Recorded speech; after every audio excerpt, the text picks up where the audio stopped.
Mungkin kalau dulu iya sih. Karena waktu saya cover lagu itu, lagu Batak itu saya dituntun juga sama ada yang bagian apa ya, kayak mendengarkan pengucapan gitu, kalimat-kalimat yang pengucapannya kan biasanya itu kalau ada ho, kadang kita bacanya itu ko, ada yang bacanya tetap ho gitu. Jadi kadang saya juga bingung, ini ho apa ko gitu.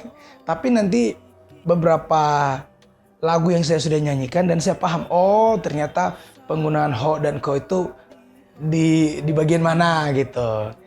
Memang sulit sih, sulit waktu pertama. Tapi karena sudah sering saya nyanyi lagu Batak, ya sudah. Paling walaupun ada beberapa kalimat-kalimat yang salah ya oke lah, karena saya bukan orang Batak. Tapi berterima kasih sama orang-orang Batak. Kenapa?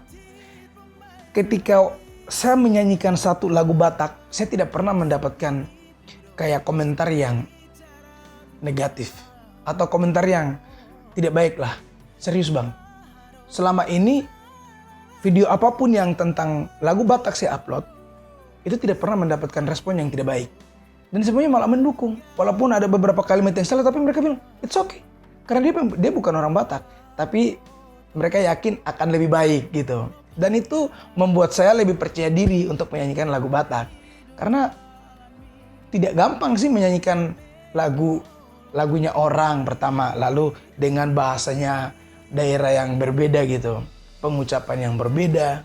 Itu salah satu tantangan.